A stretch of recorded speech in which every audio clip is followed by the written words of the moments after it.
Tunggu ya,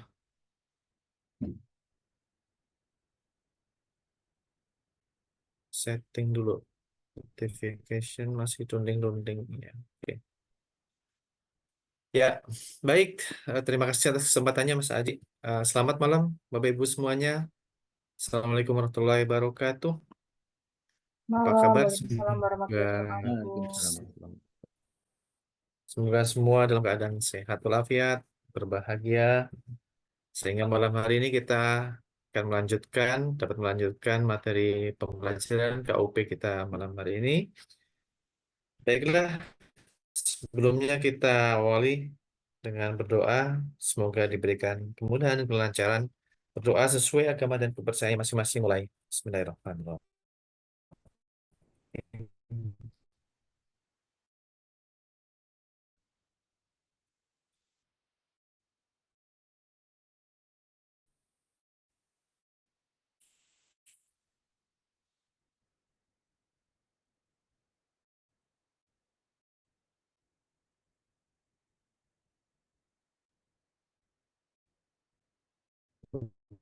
Doa selesai. Ya, saudara-saudara, ketentuan umum dan tata cara perpajakan sekarang masuk ke pertemuan ke pembahasan kita di sebelumnya. Baik, akan saya share sekarang. Di pertemuan sebelumnya, kita sudah masuk ke fase penyelesaian sengketa dan penyelesaian sengketa dalam perpajakan ya. Nah, ini fase yang seru menurut saya gitu kan. Eh,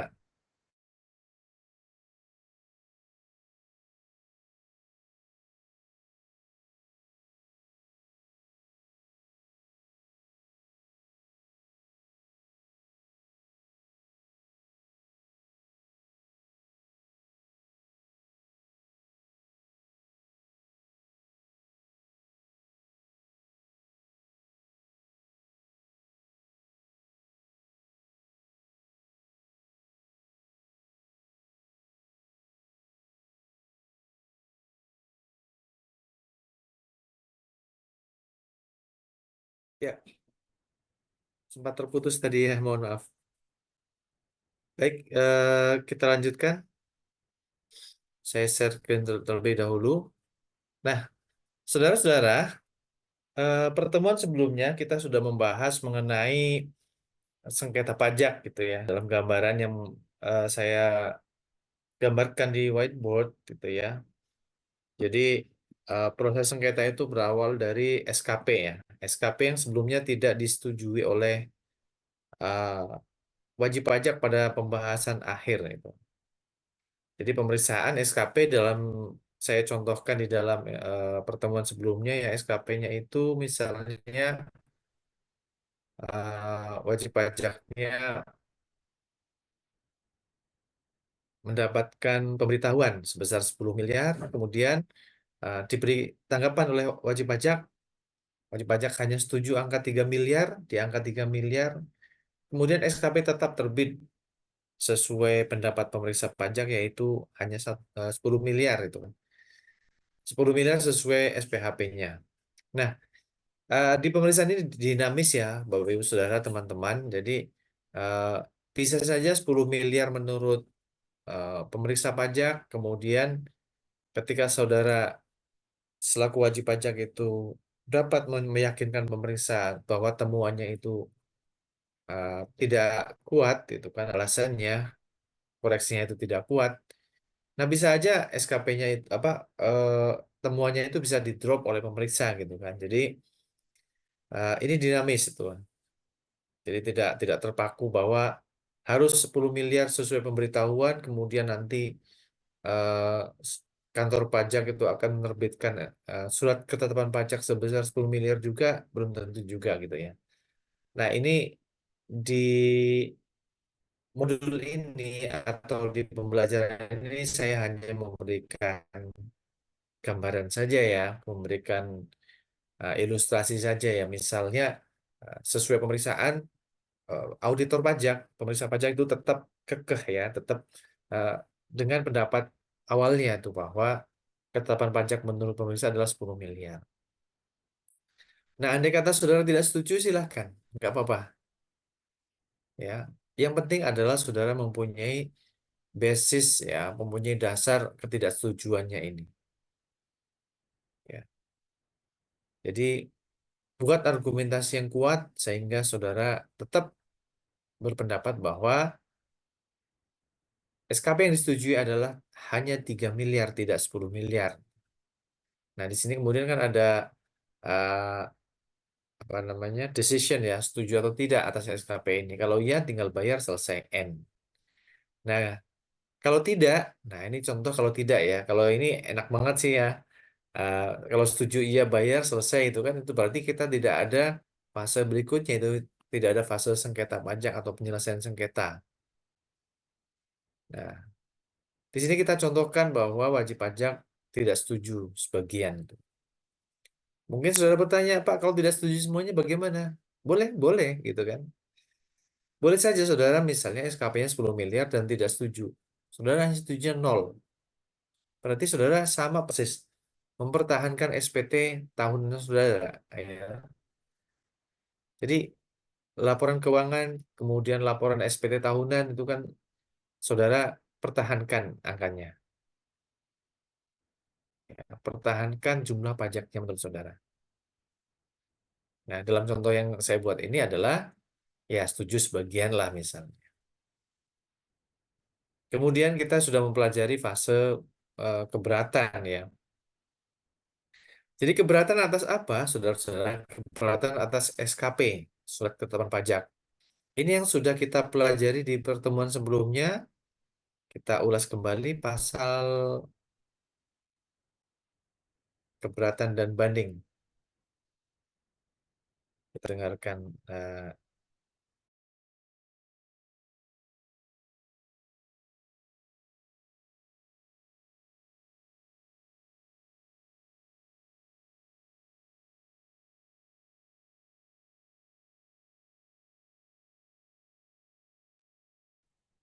Nah, keberatan dan banding.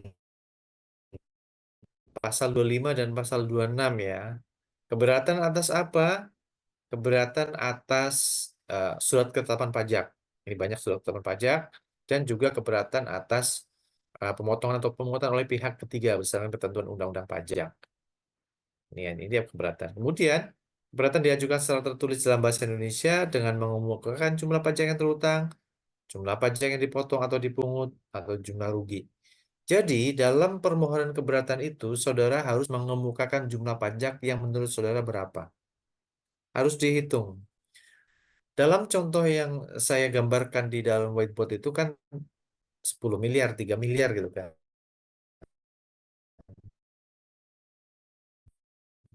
7 miliar gitu. Ya, tapi dalam prakteknya pasti ada ekornya, ya, ada berapa ratus juta, ada berapa puluh ribu, dan ada berapa rupiah itu kan.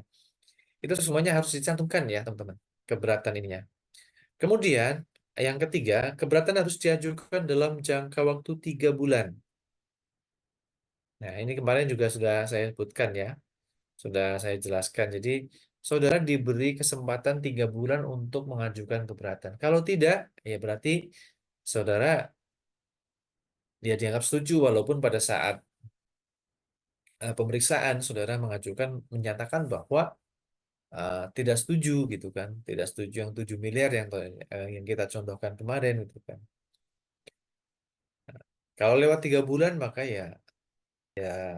sudah eh, berlalu ini kesempatan saudara untuk mengajukan keberatan. Kemudian dalam hal wajib pajak mengajukan keberatan atas surat ketetapan pajak, wajib pajak wajib utang eh, wajib melunasi pajak yang masih harus dibayar paling sedikit sejumlah yang telah disetujui dalam pembahasan akhir. Nah, jadi saudara kan setujunya 3 miliar kan kemarin eh, waktu proses ini SKP itu kan setujunya 3 miliar. Maka pada saat saudara mengajukan keberatan, syaratnya adalah yang 3 miliar ini harus dibayar dulu. Nah, ini ada tulisan paid, ya.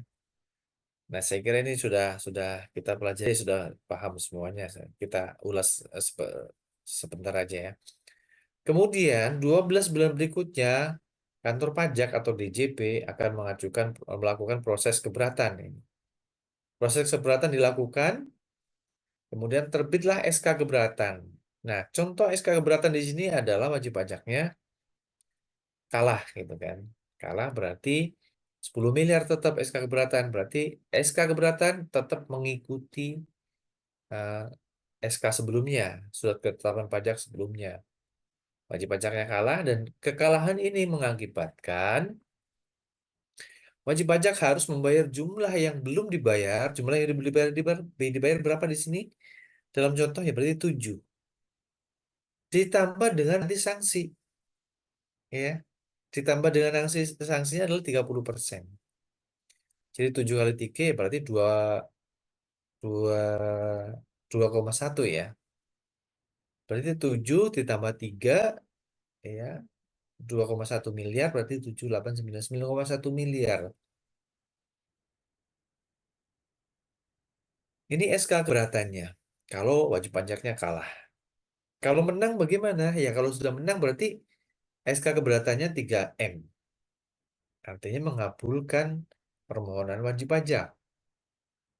Kalau dikabulkan 3 miliar dan dulu sebelum mengajukan keberatan sudah membayar 3 miliar, ya berarti sudah nggak ada sanksi, sudah nggak ada yang harus dibayar lagi oleh wajib pajak. Ini bisa kita temukan di mana di sini waktu kita mempelajari tentang bab mengenai keberatan dan banding. Nah, ini dia.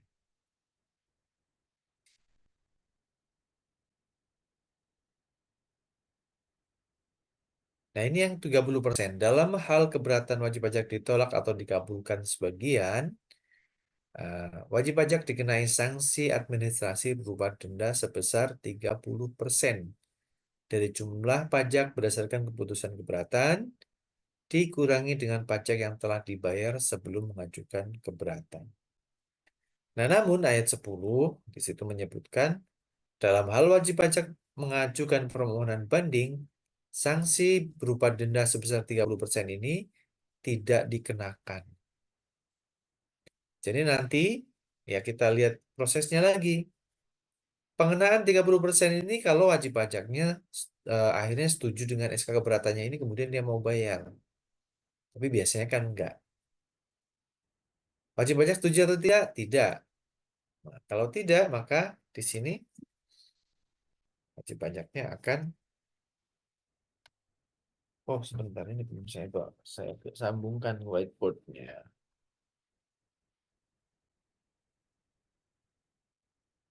Mohon maaf.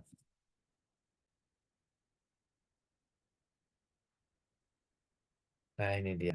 Kalau tidak kayak ini, ya kan, berarti wajib pajaknya akan mengajukan banding. Kalau mengajukan banding, yang 30% itu tidak kena. Yang ini ya. Yang 30% tidak dikenakan, nanti tunggu putusan bandingnya. Tunggu putusan banding, misalnya putusan banding itu 10 miliar, berarti wajib pajaknya tetap kalah juga kan? Ada utang pajaknya 3 miliar kan? Apa sudah dibayar 3 miliar, berarti kan masih ada utang pajak 7 miliar. Nah, yang tiga.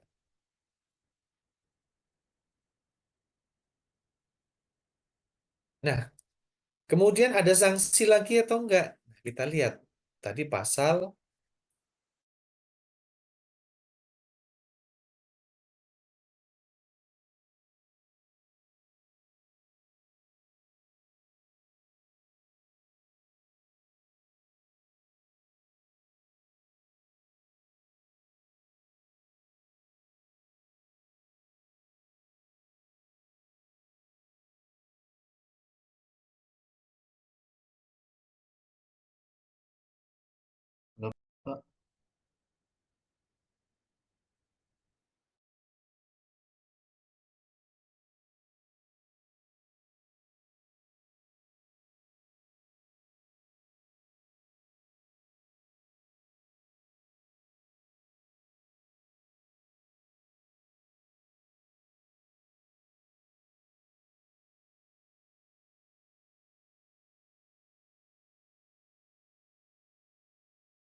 Oke, pasal 27, wajib pajak dapat mengajukan permohonan banding hanya kepada Badan Peradilan Pajak.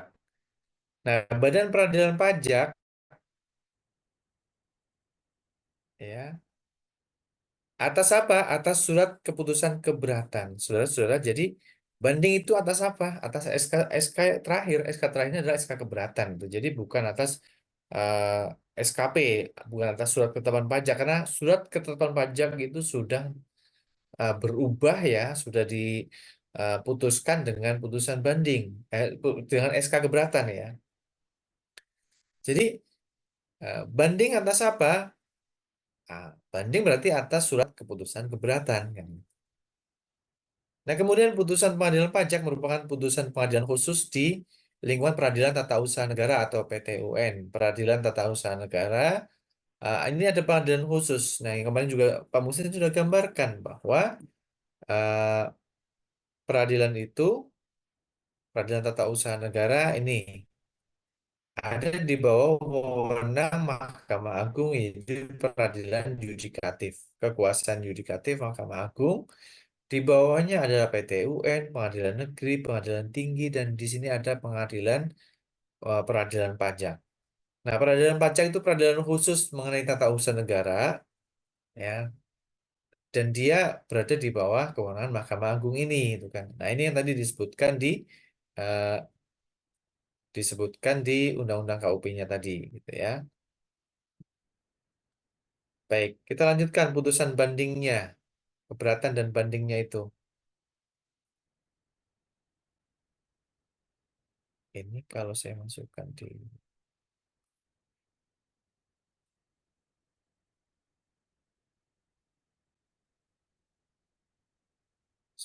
cara bukanya gimana?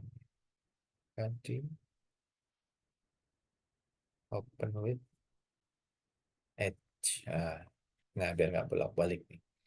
Ini dia teman-teman, keberatan dan banding. Jadi keberatan itu pasal 25 dan pasal 26, banding itu adalah pasal 27. Nah, pengajuan permohonan banding, saudara-saudara, ini ada di pasal 27 yang tadi kita baca. Kemudian berikutnya, ayat 3. Permohonan sebagai dimaksud pada ayat 1 diajukan secara tertulis dalam Bahasa Indonesia dengan alasan yang jelas, paling lama 3 bulan sejak SK keberatan diterima dan dilampiri dengan salinan surat keputusan keberatan tersebut. Ayat 4 dihapus. Pasal 27 ayat 4A, apabila diminta oleh wajib pajak untuk keperluan pengajuan permohonan banding, Direktur Jenderal Pajak harus memberikan keterangan secara tertulis hal yang menjadi dasar surat keputusan keberatan. Ini jarang digunakan. Yang ayat 5A, dalam hal wajib pajak mengajukan banding, jangka waktu pelunasan pajak sebagaimana dimaksud pasal 9 ayat 3 atau pasal 25 ayat 7, jumlah pajak yang belum dibayar pada saat pengajuan keberatan tertangguh sampai dengan 1 bulan. Nah, maksudnya apa? Maksudnya ini, tadi yang 10 miliar ini, kan SK keberatannya 10 miliar, teman-teman. Kemudian kan masih ada utang berapa? Atas SK keberatan ini berarti masih ada utang pajak. Wajib pajaknya berarti harus menanggung berapa? 7 kan? Karena yang 3 udah dibayar pada saat sebelum mengajukan keberatan. Kemudian kalau wajib pajaknya banding bagaimana? Maka yang 7 miliar ini masih tertangguh gitu ya. Kenapa? Ya kan masih sengketa. Secara mudahnya begitu. Yang 7 miliar itu masih sengketa sampai tunggu nanti putusan banding. Siapa tahu putusan banding kemudian nanti justru malah memenangkan wajib pajak. Boleh jadi seperti itu kan? Nah, inilah yang disebut di bab 5 ini keberatan. Pasal 27 ayat 5 ini seperti itu. Jumlah utang pajaknya tertangguh, ya, tertangguh sampai nanti terbit putusan banding. Begitu terbit putusan banding kemudian ternyata misalnya wajib pajaknya ternyata kalah, putusan banding tetap, ya, ini saya contohkan 10 miliar di sini. Maka 7 miliar inilah udah muncul lagi utang pajaknya. Muncul utang pajaknya selagi wajib pajaknya tidak mengajukan upaya hukum berikutnya. Sama seperti SK keberatan ini juga. SK keberatan ingkrah, iya, selama wajib pajaknya tidak mengajukan upaya hukum berikutnya berupa banding. Itu ya teman-teman. Jadi lihat ininya, ini keberatan di sini, yang kuning. Terus kemudian banding. Ini semuanya adalah proses sengketa, Bapak Ibu Saudara. Proses penyelesaian sengketa di dalam peradilan pajak. Sama halnya kalau saya menyebutkan di undang-undang pidana atau perdata juga sama demikian kan. Jadi ada tahap-tahapan prosedur dalam penyelesaian sengketa. Dalam hukum pidana misalnya, seseorang dianggap bersalah, kemudian dijatuhi hukuman 10 tahun. Maling ayam mudahnya. Tapi kalau dihukumnya 10 tahun. Gitu kan. Nah, peradilan pidana kan pertama adalah di pengadilan tinggi kan. Sorry, pengadilan negeri. Yang pengadilan negeri itu ada di setiap eh, ibu kota kabupaten kan, gitu kan. Ini peradilan tingkat pertama.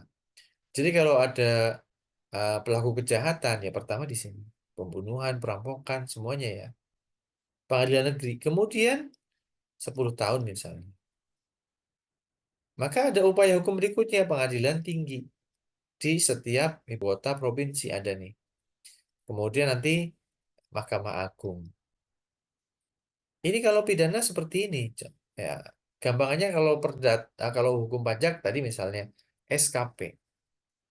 SKP ya kalau bahasa pidananya misalnya hukumannya ya loh, apa tagihan pajaknya yang perlu dibayar 10 miliar. Nah, ini dalam contoh hukum pajak. Hampir sama dengan hukum pidana juga kan. Cuman kalau pidana itu kan pertama langsung mereka masuk ke ranah yudikatif. Berbeda dengan pajak yang masih mengajukan keberatan yang ranahnya di sini adalah ranah eksekutif DJP kan gitu. Jadi saudara kena SKP 10 miliar tidak tidak mengadu ke siapa, tidak mengadu ke yudikatif dulu, bukan.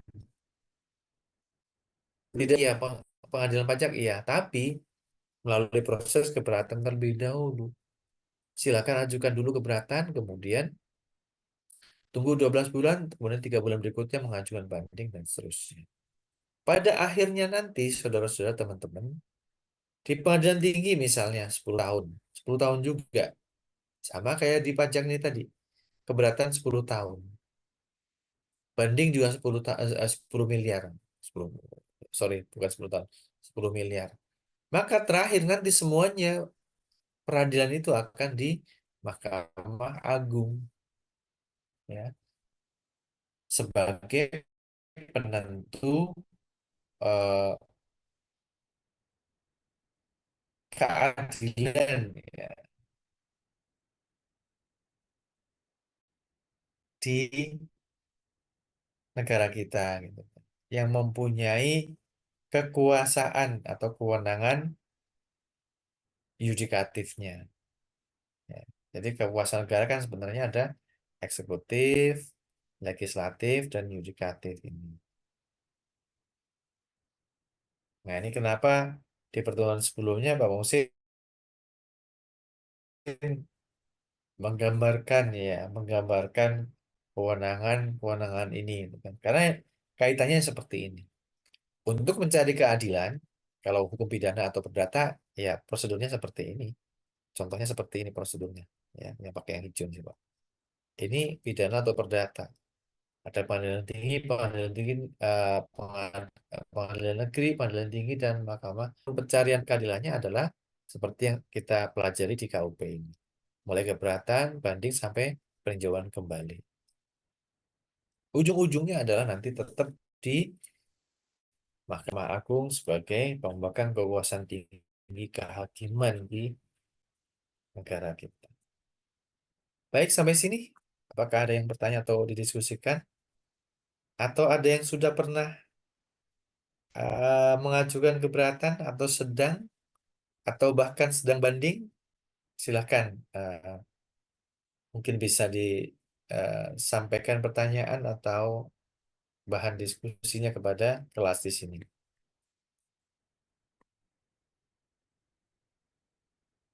Silakan teman-teman.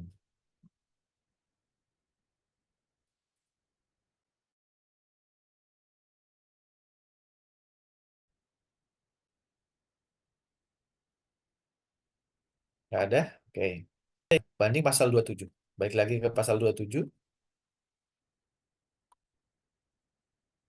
Nah, pasal 27 ayat 5F dalam hal putusan peninjauan kok peninjauan kembali.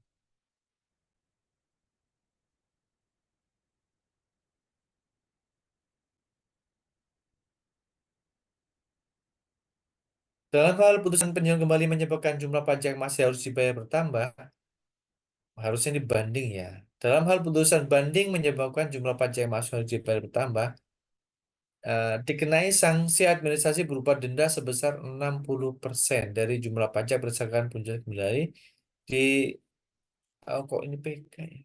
Banding nih.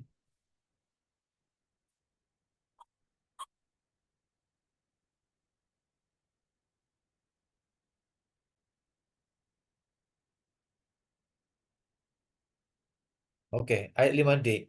Dalam hal permohonan banding ditolak atau dikabulkan sebagian, wajib pajak dikenai sanksi administrasi berupa denda sebesar 60% dari jumlah pajak berdasarkan putusan banding dikurangi dan pembayaran pajak yang telah dibayar sebelum mengajukan keberatan. Nah, ini ya. Nah, ini bagaimana kalau pasal 27 ayat 5D ini? Pasal 27 ayat 5D itu sama seperti pasal sebelumnya yang mengenai keberatan. Kalau keberatan itu sanksinya adalah 30% dari jumlah yang belum dibayar, maka nanti kalau wajib pajaknya kalah dibanding, ini yang 7 miliar ini ditambah dengan sanksinya lebih besar lagi ya, Bapak Ibu Saudara teman-teman, sesuai pasal 5D tadi. Yaitu berapa? 60%. Nah, ini sanksi yang akan dikenakan ini 60%. Kalau yang di sini adalah 30% kekurangan. Ya, jadi hati-hati kalau saudara akan mengajukan banding, ya kira-kira bakal kalah atau menang kan gitu kan. Nah, karena kalau kalah ini 60% sanksinya begitu mengajukan banding. Ya, tinggal kalikan aja 7 M kali 60% berarti kan 4,2 M ya. 40, karena 7 kan berarti 4,2 miliar. Nanti akan lebih tinggi lagi 7 tambah 4 berapa? 11,2 kan. 11,2 M dulu sudah bayar 3 M. Berarti malah menjadi lebih tinggi gitu kan. Kalau wajib pajaknya kalah. Kan. Nah, ini ilustrasinya ya teman-teman ketika sengketa pajak terjadi. Bapak, Saudara-saudara, apakah ada yang sedang bersengketa? Silakan.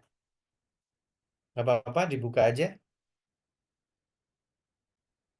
Ya nggak harus mengaku PT-nya apa gitu kan, tapi menghadapi kasusnya apa gitu. Silakan. Nggak ada. Oke, kita lanjut. Ayat halo 6 Pak, kita kita lompat ya. Kalau ini PK ya. halo Pak, Dalam maaf hal Pak, putusan ini peninjauan kembali, ya iya silakan. share screen-nya nggak nggak ada ya Pak.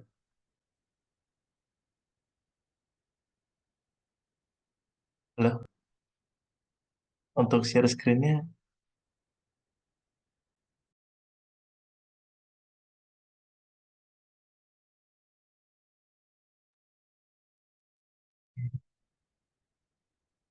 iya, oke.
Oke, di kolom chat apakah ada pertanyaan atau silakan langsung bertanya?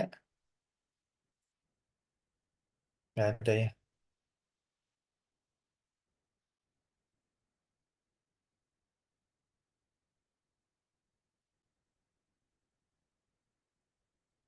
Baik, sekarang Pak Musin coba sampaikan di kolom chat. eh, Pak Musin punya contoh putusan banding.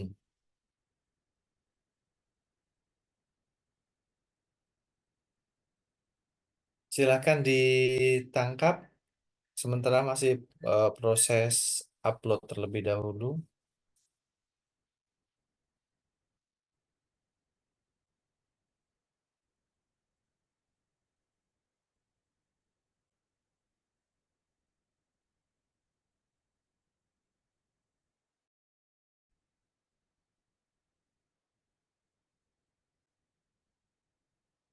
Masih diunggah di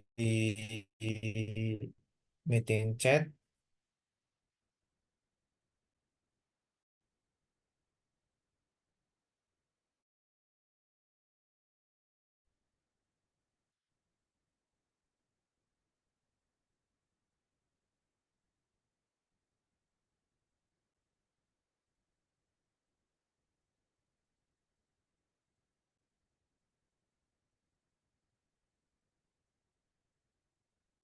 Agak lama ini. Bisa dibagikan silakan sambil menunggu. Atau Bu siapa nih kemarin biasanya? Bu Zulfa atau Aziza.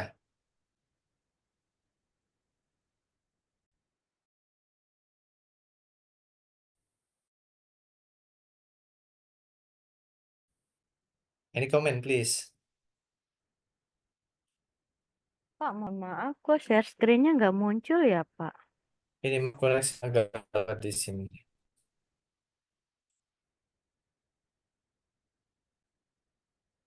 Suara Bapak juga putus-putus. Sebentar. Oke. Oh ya, siap. Iya, ini koneksinya saya di sini apa lambat sekali. Jaringannya kayaknya saya terganggu nih. Ada gangguan jaringan.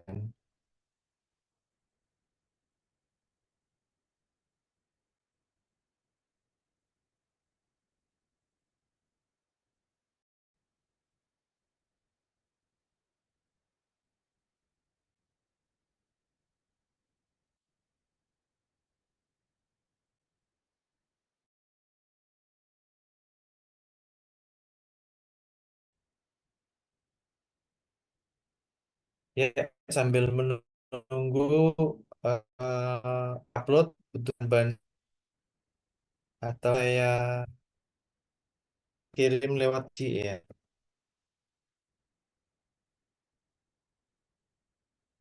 Hubungi saya di WA biar saya bisa kirim ininya, filenya.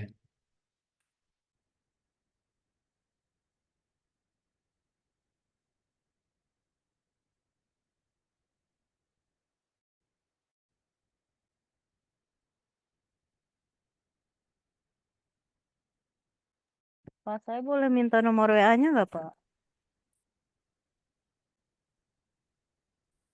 Wait, saya minta Aji untuk dihubungi coba Aji. Oh ya, oke. Ini koleksi dokumen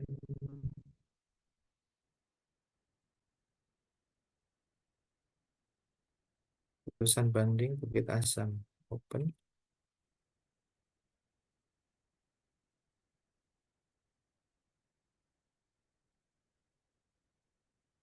Ah, sudah itu. Sudah terkirim di kolom chat ya, teman-teman. Putusan banding Bukit Asam. Kemudian Baik, Pak, terima kasih. ya, Sudah bisa di-download ya. Mohon bersabar karena ya namanya mencari ilmu memang seperti ini, gitu.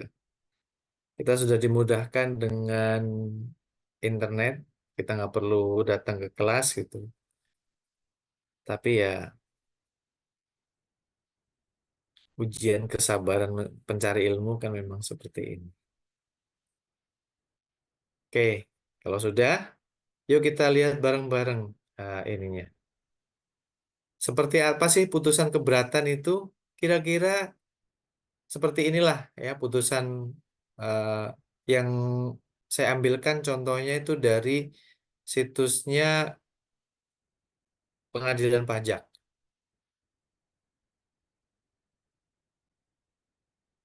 Jadi putusan keberatan, kok putusan keberatan? Putusan banding, open with Microsoft Edge. Nah ini dia, saudara-saudara, teman-teman. Semua putusan-putusan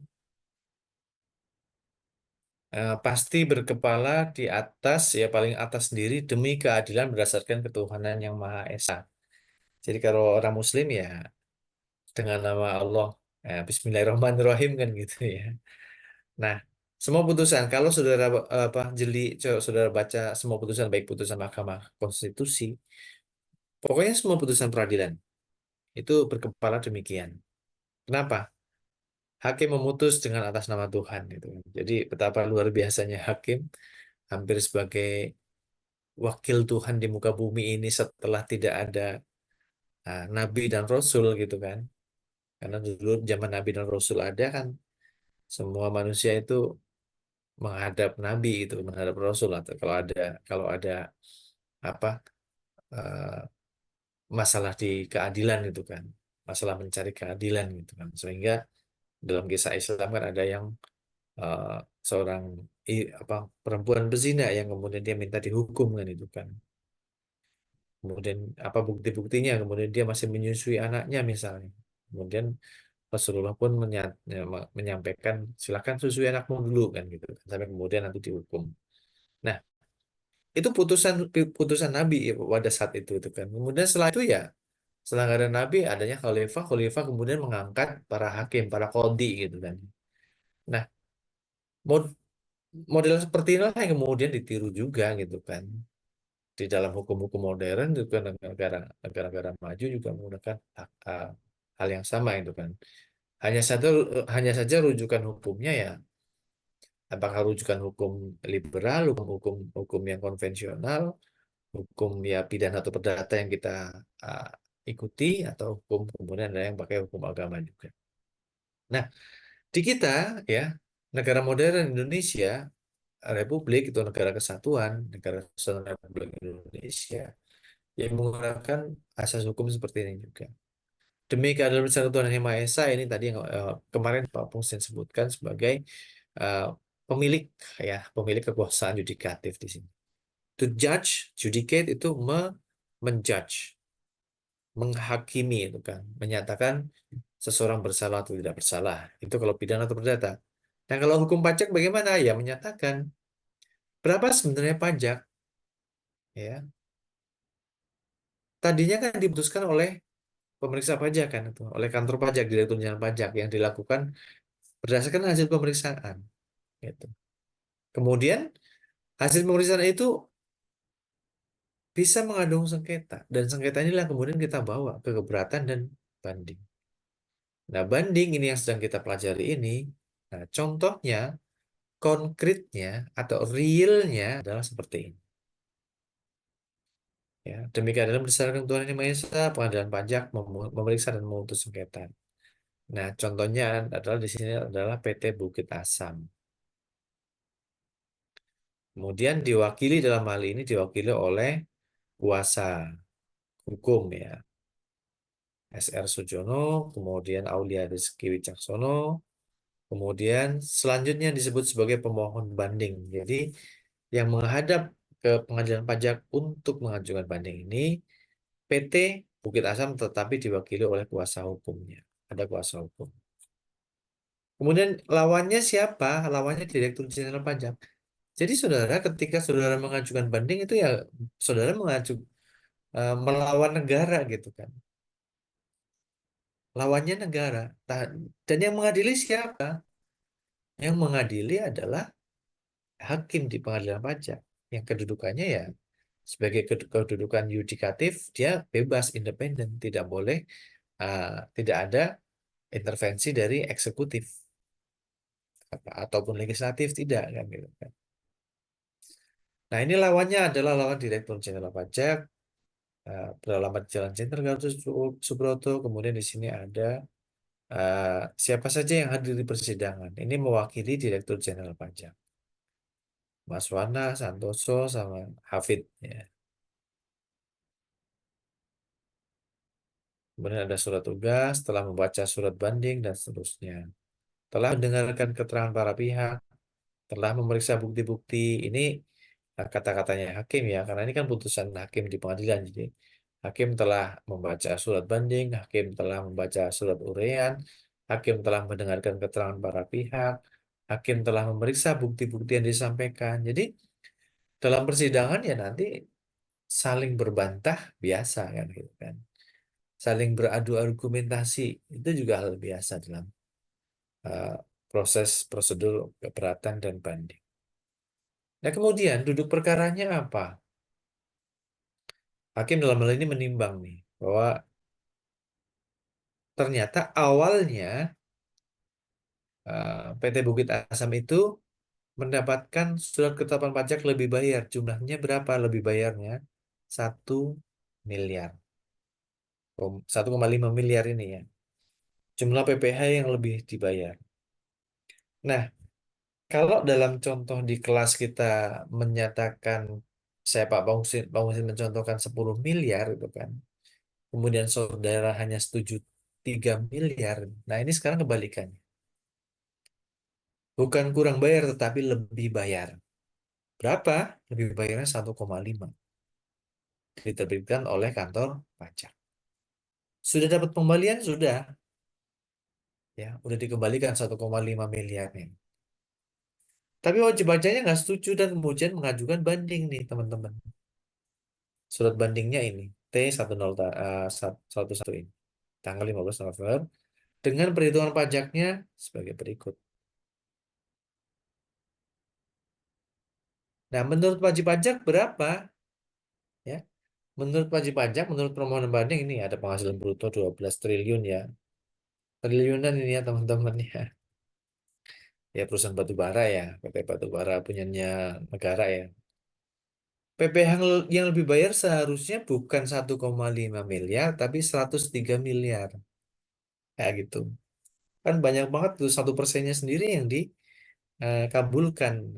Hanya 1,5 miliar aja ya. Nah, 1,5 miliar semula 1,6 ya.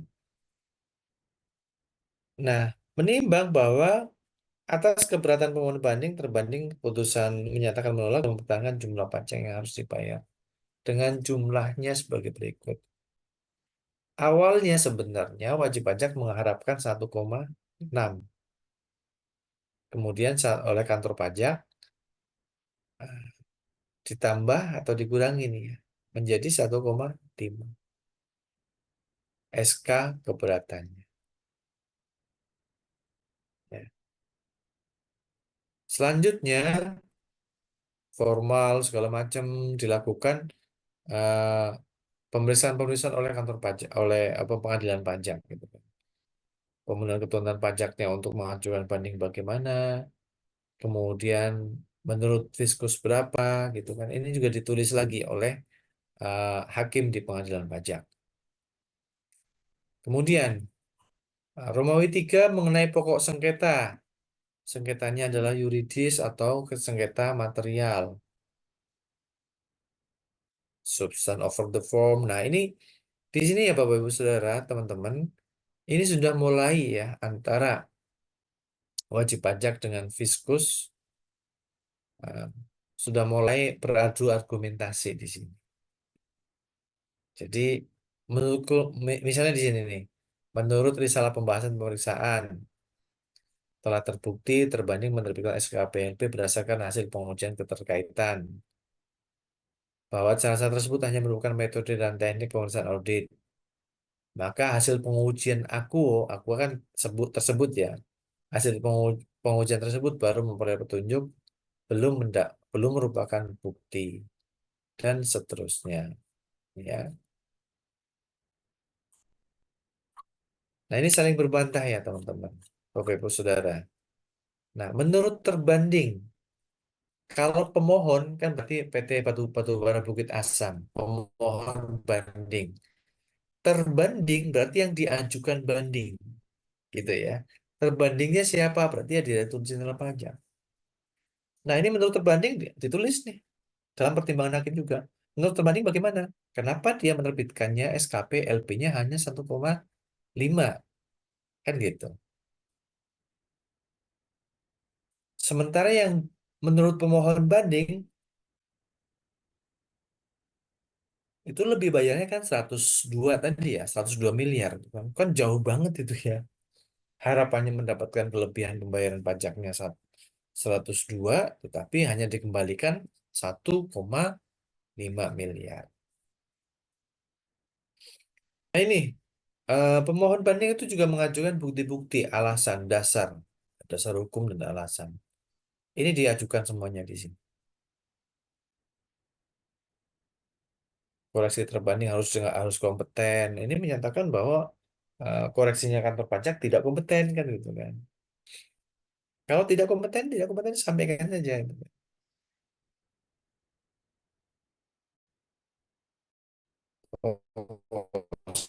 Sengketanya bagaimana menurut banding, bagaimana menurut pemohon banding, bagaimana. Nah, ini semuanya ada disebutkan di sini. Nah, kemudian kita jam aja, kita sampai ke terakhir. Menurut hakim bagaimana kan gitu kan sekarang. Ini ada tuh sampai apa ya? Hitung-hitungannya, bukti-buktinya bagaimana. Ini dituliskan semuanya. Dan ini melalui proses persidangan berkali-kali ya. Karena sidang di pengadilan pajak kan 12 bulan. Pertama masuk wajib pajak akan menyampaikan surat banding. Kemudian kantor pajak akan menanggapi dengan surat uraian banding, gitu kan. Udah mulai dibantah. Kemudian berdasarkan uraian banding itu nanti kantor pengadilan pajak itu kemudian memanggil para pihak untuk hadir di persidangan. Ya. Hadir di persidangan itu nanti akan ditanyakan satu persatu ya. Kenapa pemohon pajak mengajukan banding? Alasannya apa? Bukti-bukti yang disampaikan apa? Sebaliknya juga, terbanding atau kantor pajak itu juga ditanya, kenapa menetapkan pajaknya kalau dalam contoh kasus kita ini yang kita baca ini PT Batubara Bukit Asam hanya diberi pengembalian SKPLB-nya 1,5 saja. Padahal klaimnya adalah 102 miliar. Dasar koreksinya kenapa? Apa gitu kan. Nah ini, kemudian kesimpulan berdasarkan dari proses persidangan, membaca apa uraian-uraian pemohon banding dan termohon banding. Ternyata menurut hakim di pengadilan pajak, kredit pajak kredit pajak sebesar 723 juta, kemudian koreksi kredit pajak 3 juta tidak memiliki dasar yang kuat dan tidak dapat dipertahankan gitu kan.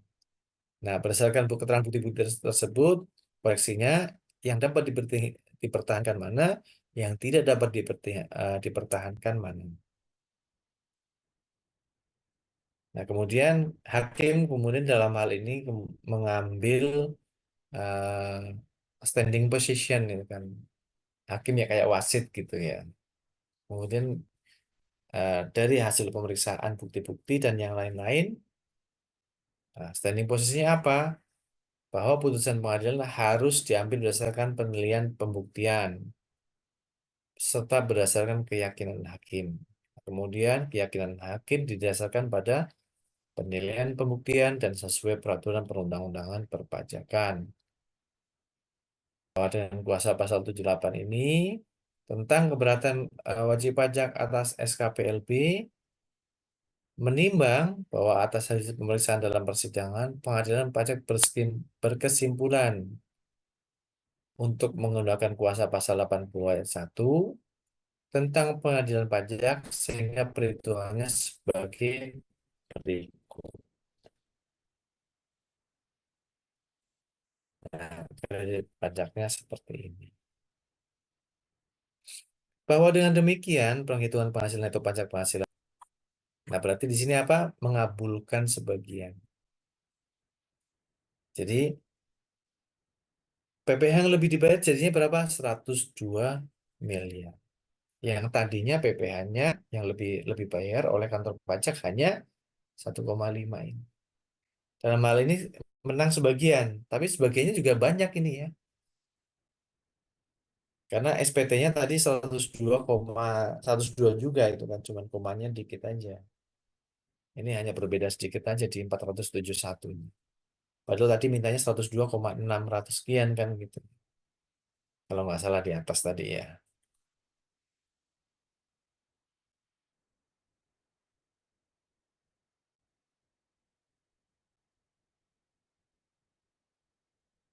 Nah, jadi WP dalam hal ini menang nih.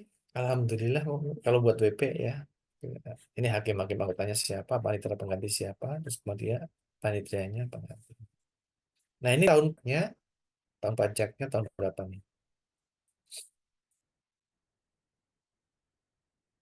Tahun pajak 2018 ya, teman-teman. Dari 18 ke 2023 itu 5 tahun sendiri gitu.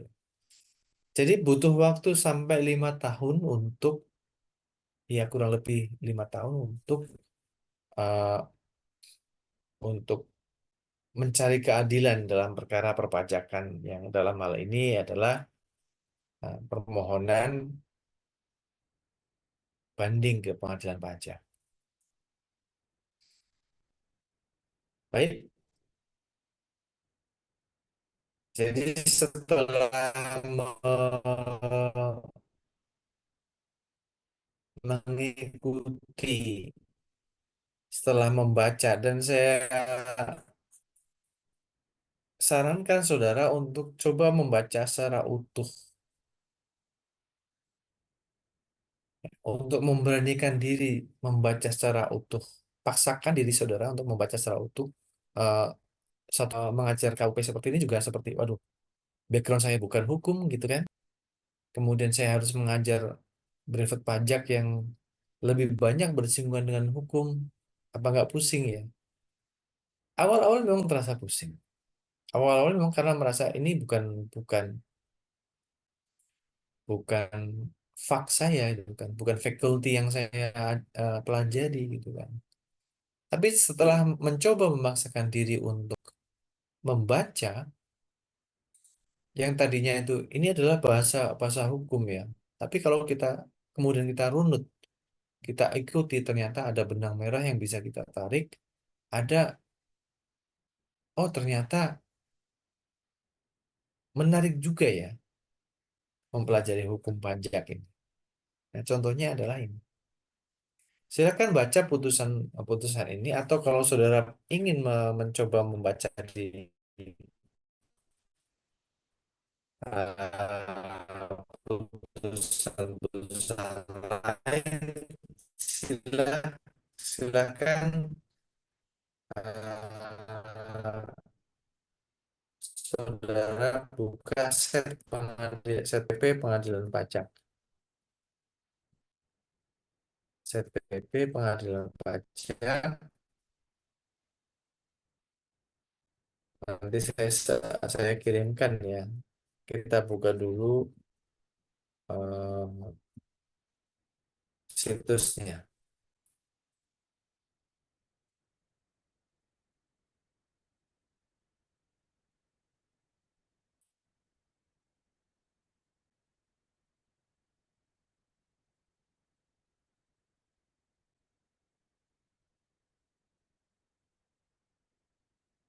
Silakan nanti buka setpp.kemenkeu.go.id ya. Setpp.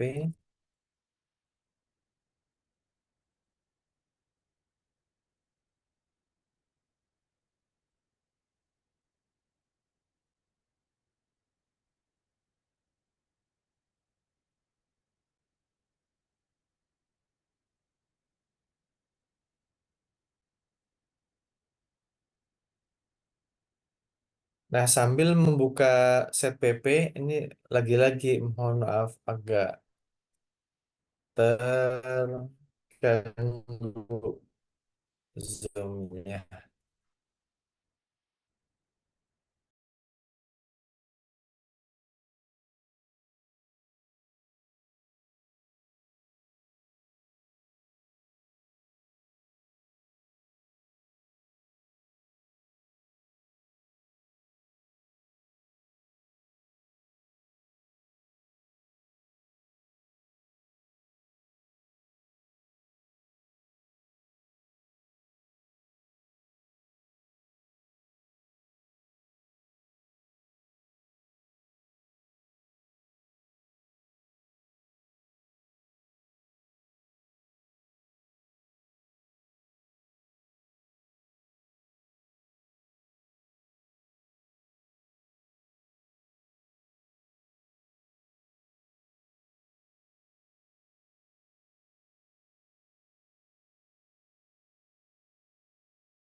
Oke, terputus-putus ya, mohon maaf. Nah, ini putusan bandingnya tadi.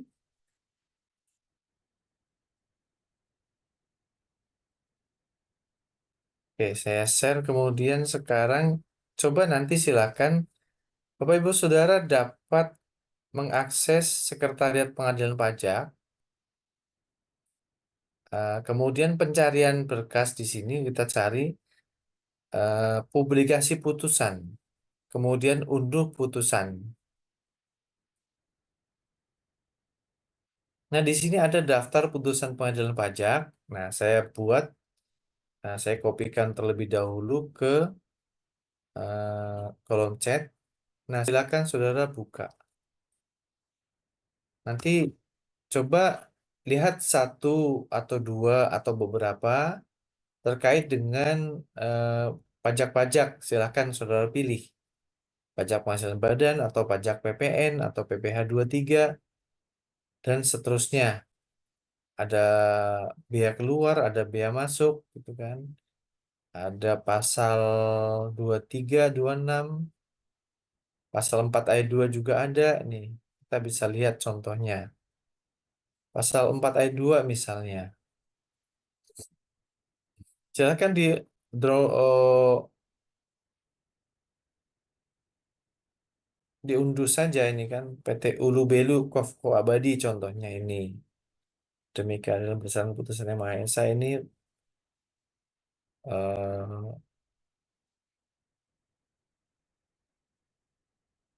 ini direkturnya langsung ya yang bersengketa ya, Kota Bandar Lampung gitu kan. Duduk perkaranya apa nih terlihat nih.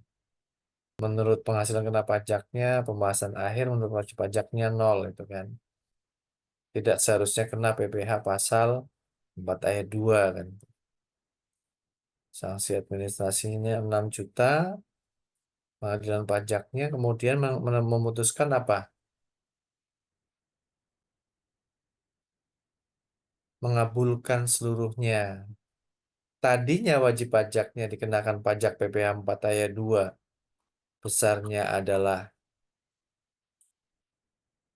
9 juta, jumlah menurut Fiskus 9.226.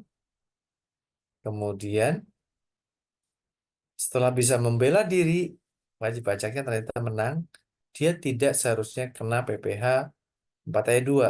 Menurut majelis menjadi 0.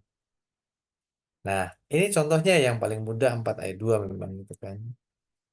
Nah, saudara ketika membaca ini, saudara-saudara ya, sama halnya saudara juga mempelajari kembali dulu ketika saudara mempelajari PPH pemotongan atau pemungutan pasal 4 ayat 2. Gitu ya. Nah, ini uniknya ketika saudara mau mempelajari, mau membaca putusan pengadilan ini. Ya, ini seperti membawa fase-fase sebelumnya, menggendong fase-fase sebelumnya untuk saudara mengulas kembali, mempelajari kembali. Nah, ini contoh putusan pengadilan pajak. Oke ya. Baik, kembali lagi ke bab undang-undang mengenai eh, banding.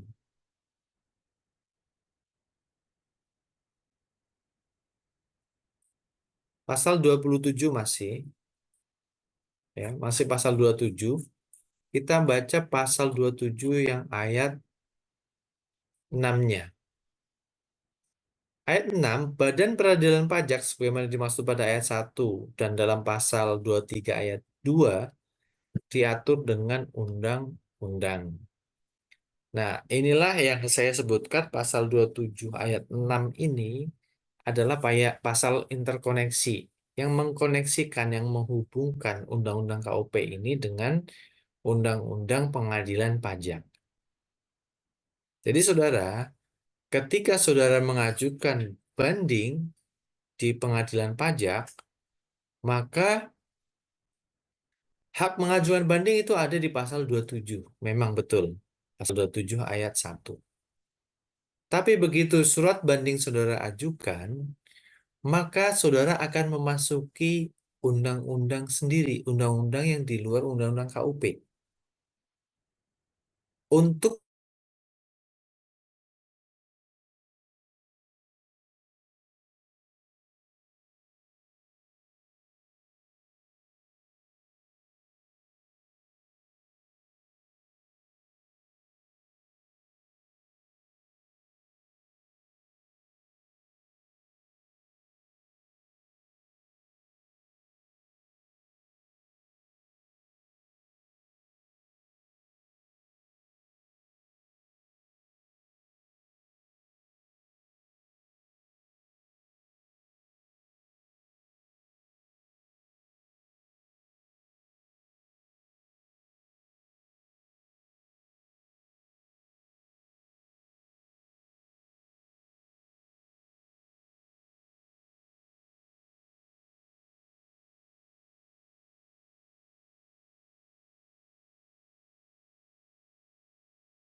Nah, ini ya pasal 27 ayat 6 ini sebagai pasal interkoneksi ya teman-teman ya. Yang mengkoneksikan antara undang-undang KUP ini dengan undang-undang pengadilan pajak. Nah, sekarang Pak Muksin akan mengajak saudara-saudara untuk mempelajari undang-undang pengadilan pajak itu sendiri, walaupun secara garis besar aja ya. Nggak mungkin kita akan membaca secara detail, tapi akan Pak Muksin tunjukkan. Inilah undang-undang pengadilan pajak, dan silahkan kita buka terlebih dahulu. Silahkan di-download undang-undang pengadilan pajak, dan sekarang saya share screen juga undang-undang pengadilan pajak ini.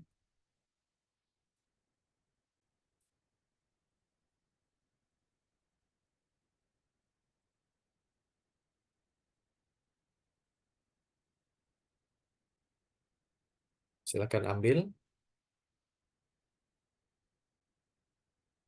Saya open with Chrome. Nah, ini dia teman-teman yang saya sebutkan tadi, pasal 27 ayat 6. Undang-undang KUP adalah sebagai pintu masuk untuk ke pengadilan pajak, undang-undang pengadilan pajak.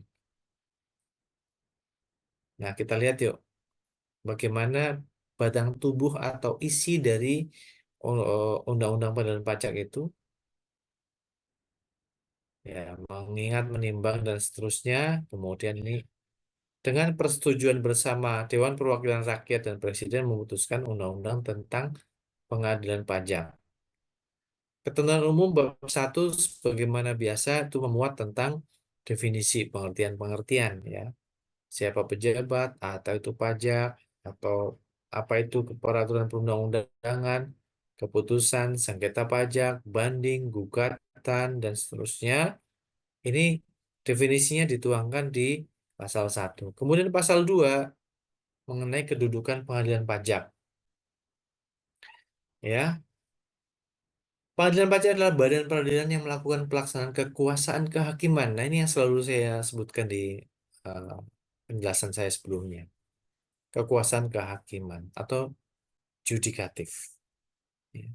Bagi wajib pajak atau penanggung pajak yang mencari keadilan terhadap sengketa pajak. Nah, tempat kedudukannya adalah bertempat kedudukan di ibu kota negara, berarti nanti kalau ada pindah ke IKN, ya pengadilan pajak ikut pindah. Pasal 4, sidang pengadilan pajak dilakukan di tempat kedudukannya dan apabila dipandang perlu dapat dilakukan di tempat lain. Pembinaannya, pembinaan teknis peradilan dilakukan oleh Mahkamah Agung, pembinaan organisasi dilakukan oleh Departemen Keuangan. Susunan pengadilan pajak siapa saja? Terdiri dari pimpinan, hakim anggota, sekretaris, dan panitera. Kemudian ketua wakil ketua siapa, untuk dapat diangkat menjadi hakim siapa, ini diatur di sini. Nah, ini teman-teman Bapak Ibu Saudara, kita mengenal di whiteboard sebelumnya bahwa ketentuan formal itu adalah salah satunya adalah KUP. Ini Pak Musin, kalau Pak Musin sebutkan Undang-Undang Pengadilan Pajak itu juga sebagai ketentuan formal juga. Jadi kita mengenal dua ketentuan formal dalam undang-undang perpajakan. Satu, ketentuan formal KUP ini yang mengatur ketika saudara berada di fase awal-awal, ya, fase timbulnya hak dan kewajiban pajak, self assessment, pengawasan sampai ke fase sengketa pajak, ya. Jadi di 4 fase ini, hak dan kewajiban, self assessment, pengawasan dan sengketa pajak, ini saudara menggunakan undang-undang. Ketentuan formal itu ketentuan umum dan tata cara perpajakan. Nah, begitu saudara masuk ke fase terakhir, yaitu fase penyelesaian sengketa, ini saudara memasuki undang-undang pengadilan pajak. Jadi ketika berada di fase penyelesaian sengketa, masuknya dari mana? Masuknya dari bab 5 ini, ya, pasal 27 ayat 6. Badan Peradilan Pajak sebagaimana dimaksud pada ayat 1 dan dalam pasal 23 ayat 2 diatur dengan undang-undang. Nah, dengan fasilitas pasal 27 ayat 6 ini, kita masuk ke, ini menjadi pintu masuk, ya, yang pasal 27 ayat 6 ini menjadi pintu masuk kita ketika memasuki fase penyelesaian sengketa, kita menggunakan undang-undang pengadilan pajak, ya. Jadi hukum acaranya ada diatur di sini. Makanya di sini tadi kita lihat, ya, siapa yang menjadi hakim, ya, bagaimana kedudukannya, gitu kan. Nah, ketentuan formalnya itu ada di sini. Adapun ketentuan material tetap sama, teman-teman, ya. Ketentuan material tetap mengikuti undang-undang PPN, undang-undang PPH, gitu kan. Nah, contoh yang kita baca tadi eh, putusan dua putusan sebelumnya itu yang Pak Musin contohkan, ada putusan PPH Badan dan juga ada putusan PPH 4 ayat 2. Ya, ketika bersengketa membahas materinya tetap membahas materi sesuai undang-undang, kan? Sesuai undang-undang material perpajakan, gitu. Nah, jadi mudah-mudahan sampai sini saudara punya gambaran yang konkret, gambaran yang jelas, gitu kan. Bagaimana hak dan kewajiban perpajakan itu jalankan dengan cara seperti ini. Kemudian majelis kehormatan hakim seperti apa? Pemberhentian sementara ketua dan wakil ketua bagaimana? Protokoler dan tunjangan juga ada diatur di sana. Sekretaris, wakil sekretaris, dan sekretaris pengganti pengadilan pajak. Ya ini mengatur tentang rumah tangganya eh, pengadilan pajak bagaimana ya. Sumpah dan janji ketika diangkat gitu kan. Kemudian panitera bagian ketujuh. Pada pengadilan pajak ditetapkan adanya kepaniteraan yang dipimpin oleh seorang panitera. Ya. Nah, ini sumpah dan janji panitera itu juga sudah dicantumkan juga di dalam undang-undang ini. Nah, wewenang kekuasaan pengadilan pajak ada di bab 3, pasal 31 dan seterusnya. Bertugas wewenang untuk memeriksa dan memutus sengketa pajak. Kemudian hukum acaranya. Nah, kita masuk di sini bab 4. Bagaimana masing-masing pihak yang bersengketa itu saling ditanya, saling diminta argumentasinya untuk menemukan bukti-bukti, untuk menemukan keyakinan hakim, untuk sampai kepada keyakinan hakim bahwa kalau menurut wajib pajak benar ya sesuai wajib pajak, atau menurut kantor pajak ya sesuai kantor pajak menentukannya. Nah, hukum acaranya diatur di bab 4 ini, saudara-saudara ya. Nah, banding ini yang tadi kita bahas, banding pasal 35. Bagian kedua tentang banding ada di pasal 35 sampai beberapa pasal berikutnya, yaitu pasal 39. 4 pasal ini untuk banding ya. Nah, kemudian kita juga mengenal gugatan. Persiapan persidangan bagaimana ada di pasal 44. Kita scanning aja ya. Kemudian pasal 45 itu surat uraian banding atau surat tanggapan itu harus dibuat. Kapan harus dibuat, bagaimana membuatnya. Kemudian ada pemeriksaan dengan acara biasa. Pemeriksaan dengan acara biasa berarti acara normal, berarti masing-masing pihak yang bersengketa itu diminta pendapat argumentasinya. Kalau pemeriksaan acara cepat itu artinya cepat, nggak perlu bertele-tele, karena mungkin hakim sudah bisa langsung memutuskan bahwa menerima ya tidak dipertimbangkan kan gitu kan. Nah, ini pemeriksaan secara cepat. Bagaimana pembuktian alat bukti ini ada diatur di bagian ke-7 pasal 69. Alat bukti apa aja? Surat tulisan, keterangan para ahli, keterangan para saksi, pengakuan para pihak, dan pengetahuan hakim. Nah, surat yang aslinya seperti apa, yang tidak aslinya seperti apa, bukti autentik apa, ini juga diatur di dalam undang-undang ini. Kemudian berikutnya, bagian ke-8 yaitu putusan, ada di pasal 77.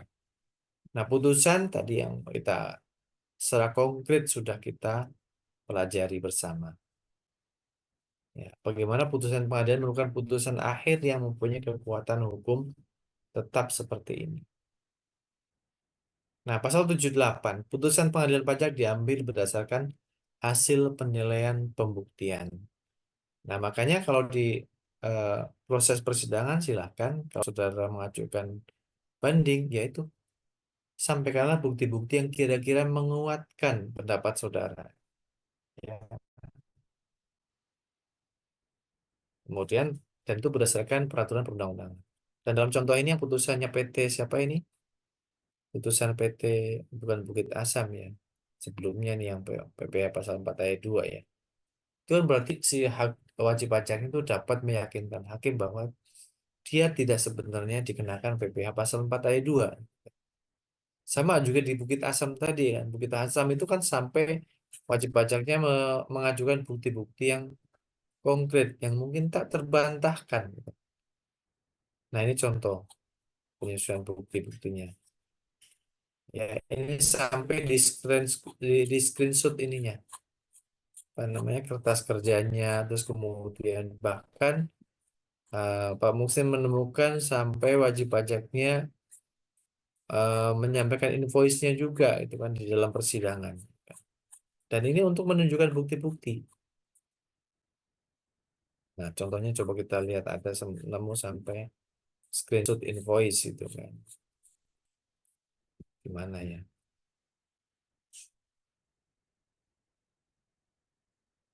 Nah, ini contoh transfer ya. Contoh transfer dari pemohon banding gitu kan. Kemudian di sini ada invoice-nya itu kan. Ini apa? Dalam rangka apa ya teman-temannya? Jadi teman-teman dalam rangka itu menguatkan bukti-bukti. Ya, makanya dan ingat juga bahwa eh, proses sebelumnya yaitu proses fase self assessment ini juga saudara harus kuat nih di pasal 28 self assessment. SPT ini juga harus saudara mempunyai dasar pijakan yaitu pembukuan atau pencatatan. Jadi pembukuan pencatatan silahkan eh, dirapikan ya, yang teman-teman yang belum rapi. Karena apa? Dengan rapinya pembukuan pada masa self assessment ini, ketika nanti saudara di fase pengawasan sengketa maupun penyelesaian sengketa, gampang menelusuri dokumen-dokumen sumbernya, dokumen-dokumen awalnya. Karena ini kadang ditanyakan di muka pengadilan, ya. Nah, dalam contoh ini yang putusan di Bukit Asam ini seperti ini. Jadi semua dokumen-dokumen yang terkait dengan pembukuan, dokumen terkait dengan pencatatan, ini saudara simpan baik-baik. Ya. Penjualan misalnya, mungkin ada rumah berkasnya sendiri. HPP ada rumah berkasnya sendiri. Biaya-biaya ada rumah berkasnya sendiri. Setiap jurnal pasti akan ada eh, invoice, akan ada bukti-bukti penjurnalan. Silakan kumpulkan, masukkan itu sebagai dokumen yang simpan dengan baik. Kenapa? Karena nanti pada saat diperlukan, saudara masuk fase pengawasan berupa pemeriksaan, kemudian saudara akan mengajukan eh, apa namanya, mengajukan sengketa, tidak setuju, keberatan, banding, sampai peninjauan kembali. Semua dokumen-dokumen itu nanti akan ditanya, akan dibawa ke muka pengadilan. Nah, biasanya ada sidang uji bukti juga ya, selain sidang biasa nanti ada namanya sidang uji bukti itu kan. Nah, nanti masing-masing pihak itu menyodorkan bukti, memperlihatkan bukti-bukti catatan. Ya, termasuk contoh yang ini. Ini yang penting. Oke, baik. Kemudian ada lagi nggak Pak Musin? Contohnya ke peninjauan kembali. Nah, kita lihat peninjauan kembali, putusan peninjauan kembali PT Pemeringkatan Efek. Nah, saya stop share dulu. Kemudian saya akan share di kolom chat PT Pemeringkatan Efek untuk putusan peninjauan kembali.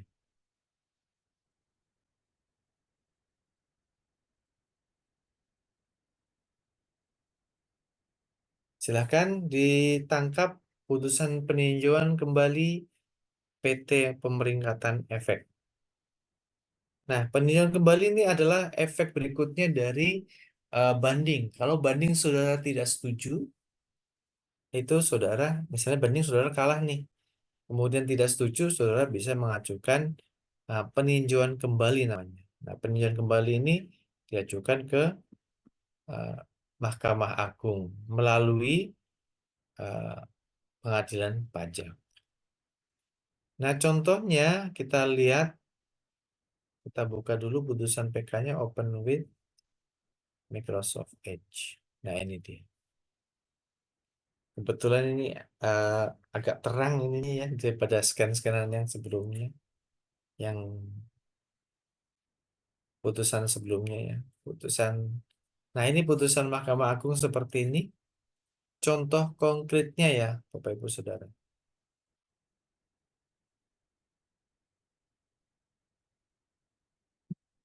Contoh konkret PT Pemeringkatan Efek.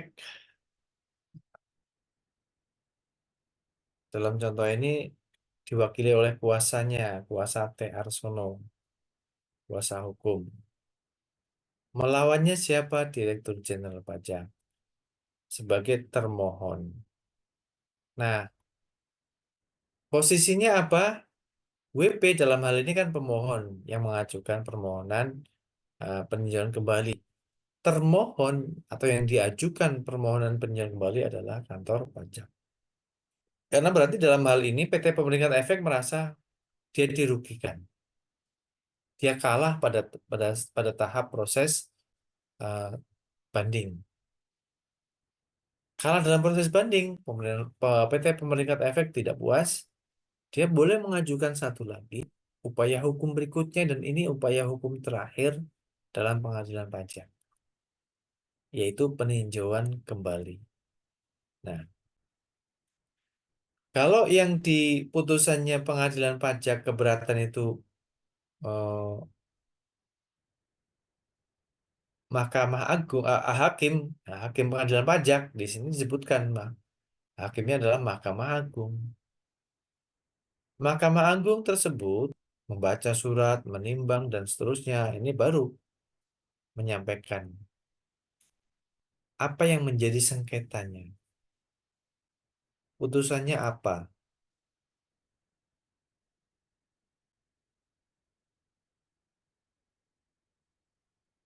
Nah, ini sudah kemudian saling berbantah ini, Bapak Ibu Saudara, di proses di peninjauan kembali. Nah, kemudian mengadili. Dan mengadili di sini berarti yang di sini disebutkan mengadili satu, menolak permohonan peninjauan kembali. Berarti PT Pemeringkat Efek ini kalah. Karena apa? Permohonannya ditolak.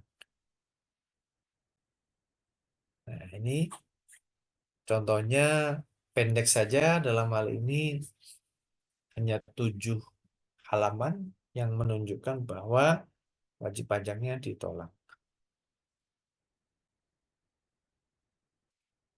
Kalau putusan ini silakan dibuka di Direktori Putusan Mahkamah Agung Republik Indonesia. Ada di sini putusan mahkamah-agung.go.id.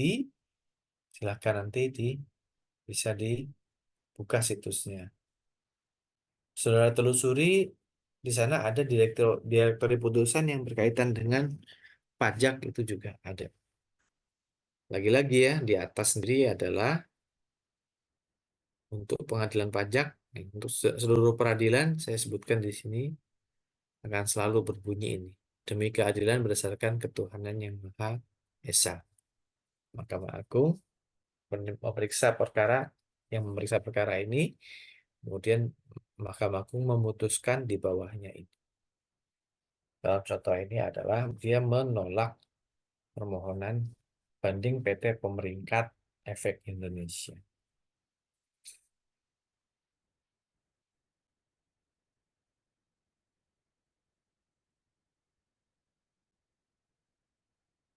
Baik, sampai sini silahkan.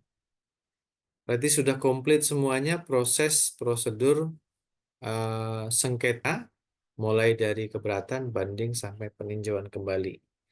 Kita sudah baca undang-undang KUP-nya, mulai dari pasal 25, 26, sama 27. Kemudian kita juga sudah membaca undang-undangnya ya, Undang-Undang Pengadilan Pajak, disertai dengan contoh-contoh konkretnya putusan-putusan di pengadilan pajak. Oke, silakan ada yang ingin didiskusikan terlebih dahulu sebelum kita masuk ke materi berikutnya, yaitu penagihan pajak. Apakah ada yang dipertanyakan? Silakan. Sambil Pak Musin minta waktu untuk ambil rehat minum sebentar. Silakan, teman-teman.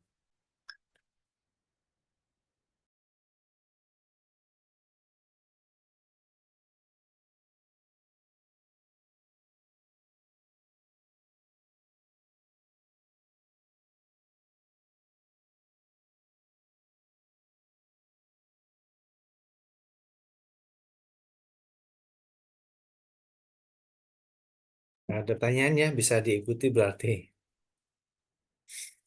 Baik. Kita melanjutkan sekarang ke materi berikutnya, yaitu penagihan pajak dengan surat paksa. Nah, sebelum masuk ke materi pengadilan pajak surat paksa, kita masuk terlebih dahulu dari timbulnya hutang pajak. Saudara-saudara, timbulnya hutang pajak itu karena dua hal ya. Yang pertama adalah timbul karena ajaran material, dan yang kedua adalah timbul karena ajaran formil. Kita buka KUP-nya terlebih dahulu ya, modul yang sudah dibagikan. Kita pakai dasar yang itu. Undang-undang, nanti kita pakai undang-undang tersendiri ya untuk eh, penagihan pajak. Nah, kita masuk sekarang berarti ada di bab 10 penagihan pajak dengan surat paksa. Ini halaman 73 ya, di dalam modul saudara. Ya, kita mendasarkan diri pada modul terlebih dahulu ya, pasal halaman 73. Nah, ini dia. Penagihan pajak. Nah, penagihan pajak itu apa? Penagihan pajak adalah serangkaian tindakan agar penanggung pajak melunasi utang pajaknya dan biaya penagihan pajak. Dengan cara apa? Dengan cara menegur, memperingatkan, melaksanakan penagihan seketika sekaligus, memberitahukan surat paksa, mengusulkan pencegahan, melaksanakan penyitaan, melaksanakan sandera, kemudian menjual barang yang telah disita. Ini semuanya adalah prosedur penagihan. Ya. Jadi penagihan pajak adalah serangkaian tindakan agar penanggung pajak melunasi utang pajak. Nah, apa itu utang pajak? Adalah ini dia. Utang pajak adalah pajak yang masih harus dibayar termasuk sanksi administrasi berdasarkan ketentuan perundang-undangan perpajakan. Nah, ada dua ajaran ya timbulnya utang pajak, yang satu formal dan material. Formal itu dikaitkan dengan dasar formalnya, berupa apa? Penetapan-penetapan yang dikeluarkan oleh pihak-pihak yang berhak ya. Nah, contohnya formalnya adalah terbit SKP. Ya, berarti kan SKP kan ada, kemarin kita pelajari pasal berapa teman-teman ya? Pasal 13. Ya, berarti surat ketetapan pajak pasal 13 kurang bayar itu berarti kan produk hukum. Produk hukum yang mendasari diri dari undang-undang yang mengaturnya. Ya, SKP misalnya. Ada undang-undang. Kemudian keberatan pasal 25 sampai pasal 26.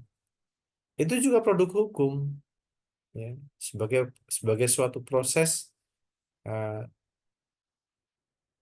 mengawali sengketa pajak ya, yang kemarin kita pelajari. Kalau SK keberatan itu ternyata wajib pajaknya kalah, kan berarti ada utang pajaknya.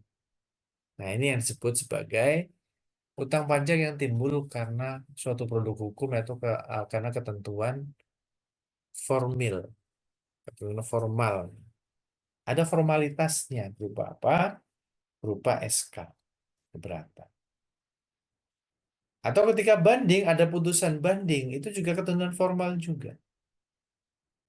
Secara formal, Undang-Undang Pengadilan Pajak menyatakan putusan banding adalah putusan yang mengikat. Inkrah. Ya, berarti ini juga ada, putusan banding juga ada konsekuensi hukumnya. Kalau ternyata wajib pajaknya kalah kurang bayar, berarti kan dia harus melakukan pembayaran. Kalau tidak bayar, nah ini sekarang masalah. Ada proses penagihan pajak yang di sini, yang sekarang akan kita pelajari. Begitupun banding ya, keberatan banding dan peninjauan kembali juga sama. Masing-masing ada putusannya, ada putusan peninjauan kembali, ada putusan banding. Dan putusan itu juga membawa konsekuensi bagi wajib pajak. Apakah dia akan tetap menanggung pajak, atau dia tidak ada pajak yang harus dibayar karena nihil, Atau dia akan mendapatkan pengembalian sejumlah tertentu karena lebih bayar. Nah, inilah konsekuensi-konsekuensi logis dari proses eh, sengketa pajak ini ya. Dari proses apa namanya, timbulnya hak dan kewajiban perpajakan yang seperti saya gambarkan di sini. Oke, baik, Pak Musin share aja dulu sebelum kita masuk ke fase sengketa ya. Sorry, masuk ke fase berikutnya yaitu penagihan pajak. Mudah-mudahan bisa selesai malam ini, tapi kalau nggak bisa ya kita akan lanjutkan di pertemuan berikutnya.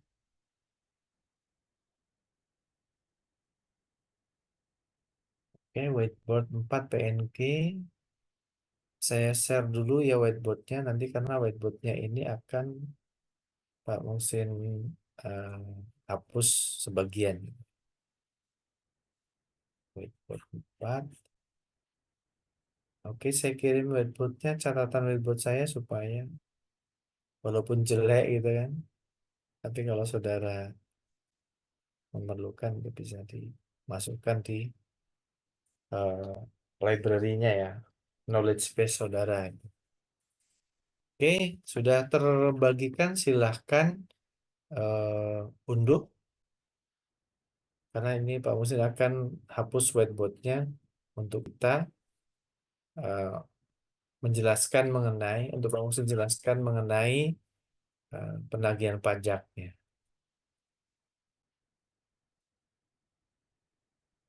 Baik, timbulnya utang pajak karena ketentuan formal itu.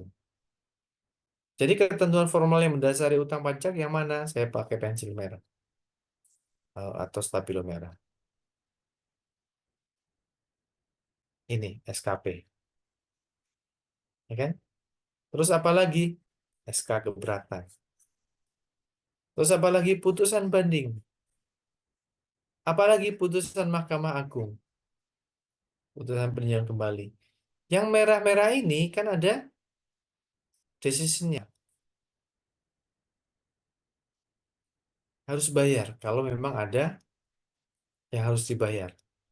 Ada decision-nya di sini. Nah, kalau enggak, ya kan akan mengajukan fase-fase berikutnya. Nah, putusan MA ini kan juga ada. Ini contoh.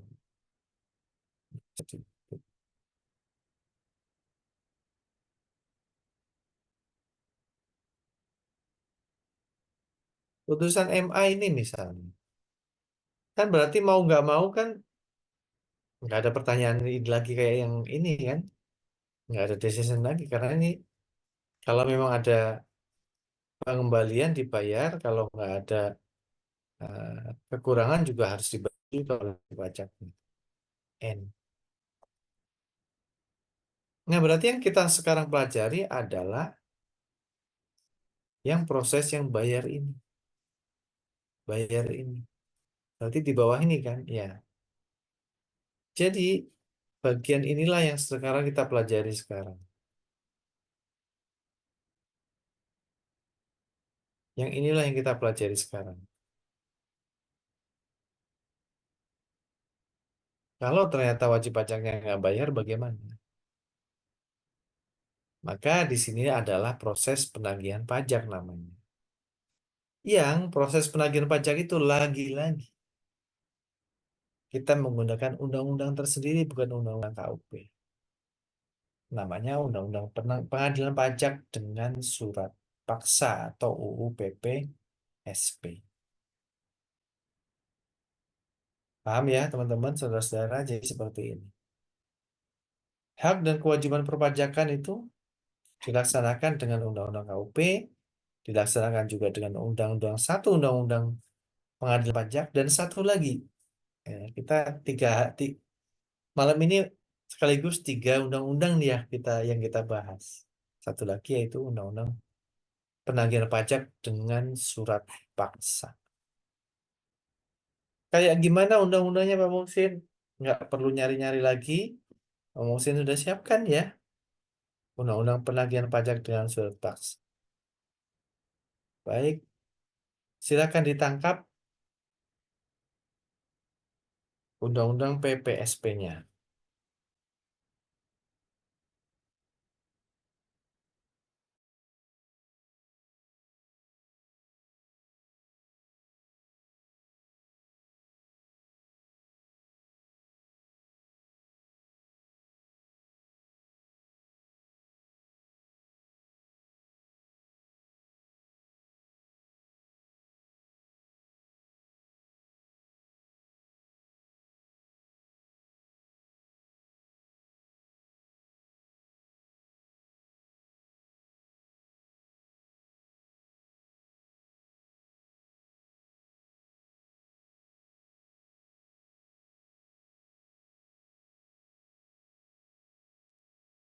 Putus nyambung ya, mohon maaf.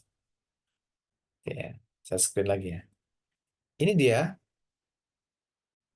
ya Undang-Undang Pengadilan Pajak. Oh, sorry. Bukan Undang-Undang Pengadilan Pajak.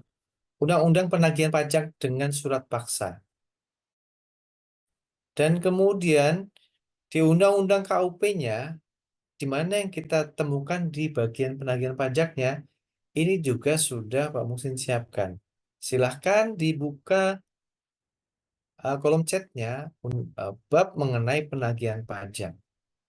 Sama halnya ketika tadi kita mempelajari sengketa, ada pintu masuknya dari Undang-Undang KUP ke pengadilan pajak.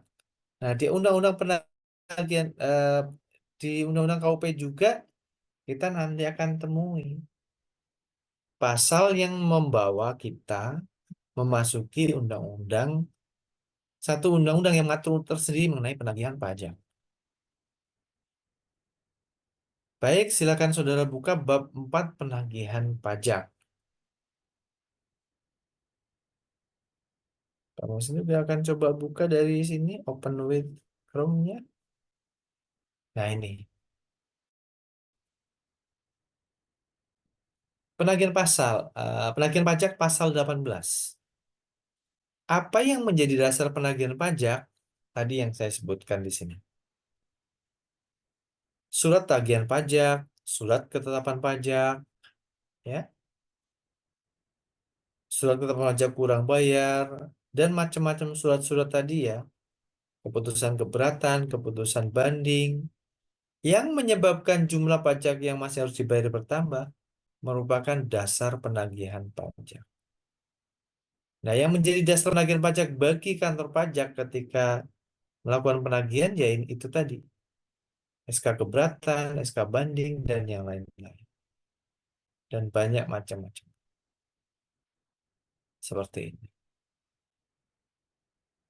Jadi sesuai pasal 18 yang menjadi dasar wajib pajak nanti akan ditagih oleh kantor pajak, ya pasal 18 itu.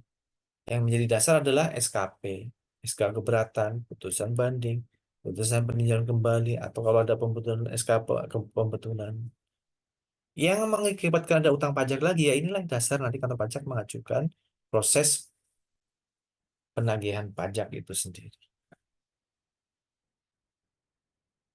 Ya. Ya contoh tadi, putusan banding, WP-nya kalah 7 miliar. Tidak mengajukan peninjauan kembali ke Mahkamah Agung, ya sudah berhenti di situ.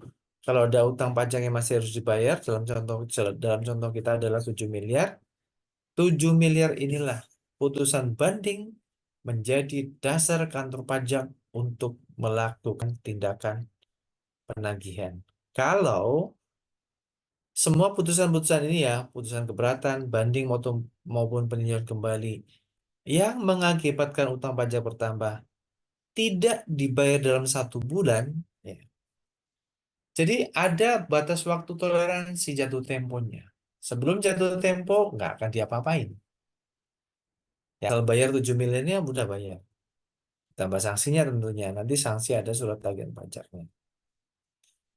Nah, kurang bayar ditambah sanksi STP itu kalau nggak dibayar selama uh, jatuh temponya, artinya sebelum 1 bulannya, nggak apa-apa. Tapi setelah lewat 1 bulannya, nanti kantor pajak akan melaksanakan tindakan penagihan aktif. Ya, sampai sini dapat dipahami ya. Bab 4 mengenai penagihan penagihan pajak. Dasarnya ini. Kemudian pasal 19. Pasal 19 itu mengenai mengangsur atau menunda pembayaran. Kemudian kalau wajib pajaknya bayar tapi udah lewat. Nah, kalau bayar tapi udah lewat dari jatuh temponya nanti akan dikenakan sanksi PP pasal PP Undang-Undang KUP pasal 19 ini.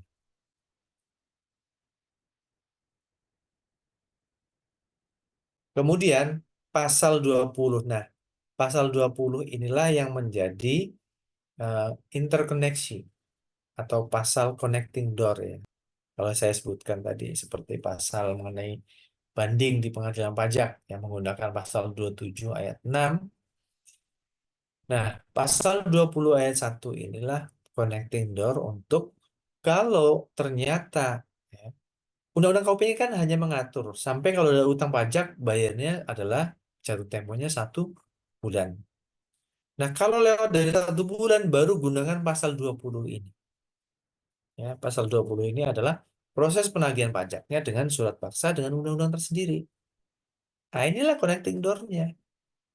Ketika memasuki fase penagihan pajak, setelah melewati jatuh tempo 1 bulan tidak dibayar, kantor pajak nanti akan melaksanakan penagihan pajak dengan surat paksa. Nah, penagihan pajak dengan surat paksa ini ya sesuai dengan Undang-Undang 19 tahun 2000 PPSP itu sendiri. Baik, sampai sini sudah mulai ketar-ketir ya, takut ditagih pajaknya. Silakan kalau ada yang ingin didiskusikan, Pak, saya sedang ditagih nih, gitu misalnya. Silakan. Sebelum kita masih ada waktu 10 menit, saya buka aja eh, tanya jawab ya sampai di penagihan pajak, tapi kita masih masih baru dasar penagihannya. Itu belum sampai prosesnya. Saya stop share dulu. Kayaknya udah banyak yang saya bagikan di sini dari undang-undang sampai putusan sampai kita masuk ke penagihan pajak. Oke, silakan Bu Sulfa. Ada masalah di penagihan atau bagaimana? Mudah-mudahan lancar ya Bu. Lancar, Alhamdulillah, Pak. Syukur nggak ada tagihan berarti ya Bu ya. Alhamdulillah sampai hari ini nggak ada. Ya, jadi begitu ada surat apa SKP atau STP oleh Ibu langsung dibayar. Terima Iya, kasih Ibu. iya pasti, Pak. Pajaknya Ibu untuk pembangunan rakyat Indonesia. Kemarin cuma yang SP2DK itu aja, Pak. Ah, SP2DK-nya terus bagaimana Ibu? Tapi eh, waktu itu ada beberapa, misalnya waktu di SP2DK itu, oh ya Pak, Mhm. ada teman Mhm. di tempat saya kerja ya Pak, di tempat teman. Ya, Waktu laporan SPT tahunan 2020, ya. eh, Terus? oleh konsultan pajak yang mengerjakan laporan itu Ya, kredit pajak PPh pasal 25-nya yang ya, harusnya 9 juta ya, itu ada di bulan, kalau nggak salah di bulan November. ya, Jadi cicilan angsuran PPh pasal 25 itu harusnya 9 juta, Pak. ya. Konsultan yang mencatat itu eh, Mhm. jadinya 93 juta, Pak. Nah, terus? Jadi dapatlah surat surat dari kantor pajak ya, Pak. Hah? Kalau itu Betul kan? harus dibetulkan, dan berarti kan yang tadinya harusnya kredit pajaknya itu misalnya 100, harusnya kan nggak 100 ya, Pak. Sesuai Iya, catatan yang dilaporkan ke kantor iya, pajak itu iya, 100. Tapi iya, bukti NTPN-nya itu nggak sampai 100. iya, iya, betul. Ya, ini kan harusnya ada pembetulan. Nah, Iya. betulkan, tapi muncul lagi sanksi administrasi, Pak. Oh ya. Sebenarnya saya kemarin coba baca ya Pak. Harusnya Ya. atas sanksi administrasi itu pasal 36 di Undang-Undang Nomor 8 ya Pak. Itu bisa Nah, bisa kita kita ajukan penghapusan? penghapusan. Iya, Betul. Bisa, bisa ya Pak. betul.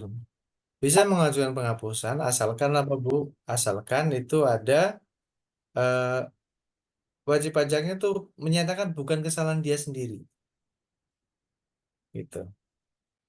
Tapi kalau kesalahan Eh, bukan gitu gimana Pak? ya artinya kan dia salah mencatatnya. Iya, Salah mencatat kan artinya tadi disebutkan bahwa kreditnya yang sebenarnya yang sesuai SSP, yang sesuai NTPN atau e-billingnya itu kan bukan 93 juta, tapi 99 juta saja kan berarti kan. benar. Iya, Kan betul begitu ya Bu ya? iya, benar Pak. Jika demikian, Nah, nah jika demikian berarti kan mengakui kredit pajaknya terlalu besar sebenarnya kan wajib pajaknya pada saat menyampaikan SPT. iya, Ya. iya, Nah, kemudian wajib pajaknya kan dihimbau oleh kantor pajak. Kamu kredit pajaknya bukan 90 tetapi 9 kan gitu kan. benar Pak, benar ya. Karena kredit pajak 9 kan kredit pajaknya kecil. Jadi dia mesti harus bayar lagi gitu lah. Kalau Iya, ada harus bayar lagi berarti kan dia eh, ada yang eh, bayarnya itu karena pembetulan. Nah, karena pembetulan itu tentu pembetulan yang mengakibatkan ada pembayaran lagi nanti akan ada sanksi Bu. Tapi nggak akan sebesar kalau eh, sanksi kalau diperiksa paling 1% aja kurang lebihnya itu. Nah, sanksi itulah yang nanti dikenakan gara-gara pembetulannya itu. Tapi eh, kalau dengar dari contohnya Bu Sulfa kan berarti temennya itu sudah mau melakukan pembetulan kan gitu loh. benar. Melakukan pembetulan dan kemudian juga membayar sanksi. Nah, di pembetulan itu apakah ada pembayarannya Ada. karena selisihnya? Nah, ada. Nah, selisihnya itulah yang dikenakan sanksinya Bu. Ya, misalnya kemudian dia membayar lagi nambah menjadi oke, jadi ada pembayaran 10 juta misalnya. Iya, Nah, dari 10 juta inilah Bu yang dikenakan sanksinya itu. iya, Nah, dia melakukan pembetulan itu. Tapi tidak seberapa besar ketimbang kalau sanksinya itu ketika dilakukan pemeriksaan enggak. Sanksinya paling 1% kurang lebihnya. yang mau saya tanyakan, Mm-mm. sanksi itu ya, itu Ya, munculnya SKP kan ya Pak? Surat ketetapan Bukan pajak, bukan SKP, surat tagihan namanya Bu. tagihan ya. STP, surat tagihan pajak. Hmm. Begitu. Nah, atas surat tagihan pajak ini nanti kalau nggak dibayar juga ya nanti prosesnya sama seperti yang akan saya jelaskan ini, tapi kita nggak akan ada waktu ya. Akan kita jelaskan di pertemuan berikutnya ini ya. Yang orange ini, yang apa namanya orange apa namanya? Yang warna biru ungu ini yang akan saya jelaskan di fase mengenai penagihan pajak gitu. Nah, dalam contoh kasusnya Ibu, berarti kita ada di fase pengawasan ini ya. Pengawasan, tapi bukan pemeriksaan ya. Himbauan saja SP2DK, kemudian wajib pajaknya menyadari bahwa oh ada kesalahan. Daripada saya diperiksa. Nah, sebenarnya SP2DK itu baiknya kantor pajak itu sebenarnya Bu ya teman-teman ya. Iya, benar Pak. Kata apa eh, sebutannya biasanya surat cinta gitu kan. Oh ada surat cinta nih dari kantor pajak kan gitu kan. Ya, sebenarnya itu kantor pajak SP2DK itu mengklarifikasi itu clarify gitu sebenarnya. Karena data kantor pajak sekarang itu udah powerful banget Bu ya. Bekerja sama dengan instansi-instansi lain bahkan negara-negara lain itu kita sudah mulai terbuka. Perbankan juga kalau Bu Zulfa itu ada saldo di atas 10 miliar di perbankannya itu pasti nanti di akhir tahun saldonya Ibu nanti akan dilaporkan ke kantor pajak gitu. Nah, dari situ nanti akan ketahuan Bu Zulfa punya saldo 20 miliar di bank tapi omsetnya kok cuman 1 miliar misalnya kan gitu. Nah, itu kan akan menjadi bahan pertanyaan, bisa menjadi bahan pertanyaan oleh kantor pajak. Jadi nowhere to hide sekarang lah itu untuk perpajakan. Eh, Kelayakannya atau dari sisi apa secara rasionalitasnya, masa sih Bu Surpa ada omset 20, ada saldo di perbankannya, parkir dana 50 miliar, misalnya Bu Surpa punya usaha apalah terserah itu kan, entertain atau apa perusahaan eh, eh, jasa atau apalah gitu. Tapi ternyata omsetnya cuma 1, 2, 3, nggak mungkin banget kan gitu. Nah itu yang menjadi bahan pertanyaan. Salah satunya ya bahan SP2DK. Terutama flexing juga ya, jangan sampai flexing itu kan, tetap low profile, tetap humble gitu. Karena flexing itu jadi nanti eh, radarnya kantor pajak itu nanti akan berbunyi itu. Ninu-ninu gitu kan ya, kayak kalau kayak apa namanya Atta Halilintar dan sebagainya, tentunya dengan pamer kekayaannya, kemudian eh, memamerkan ruang tempat tinggalnya gitu kan, dan seterusnya itu kan tentu akan dilihat juga kepatuhan masa dia bayar pajaknya cuma sekian kan itu kan, sementara dari penghasilan dari konten kreatornya juga seharusnya banyak, itu kan menjadi salah satu bahan juga. Begitu Bu Supa, terima kasih Baik, Pak. eh, Terima kasih, Pak. sharingnya, sama-sama. Mudah-mudahan buat yang lain juga menjadi eh, contoh pelajaran berharga juga. Baik, kita nggak bisa secara detail menjelaskan mengenai penagihan pajak karena waktu juga. Jadi saya rasa cukupkan eh, pembelajaran kita pada malam hari ini. Kita masih menyisakan beberapa submateri, terutama mengenai penagihan pajak, dan juga kita nanti akan mempelajari lebih lanjut juga mengenai tindak pidana perpajakan. Itu juga ada di dalam undang-undang kita, namun tidak bisa saya sampaikan di pertemuan malam ini karena waktu sudah menunjukkan pukul 21. Nah, kita harus akhiri pertemuan kita malam hari ini. Terima kasih atas perhatiannya. Mohon maaf tadi ada sempat sedikit gangguan-gangguan koneksi, tapi anggap ini sebagai ujian kita di dalam belajar. Terima kasih, selamat malam, selamat beristirahat. Saya tutup. Assalamualaikum warahmatullahi wabarakatuh. Waalaikumsalam Waalaikumsalam warahmatullahi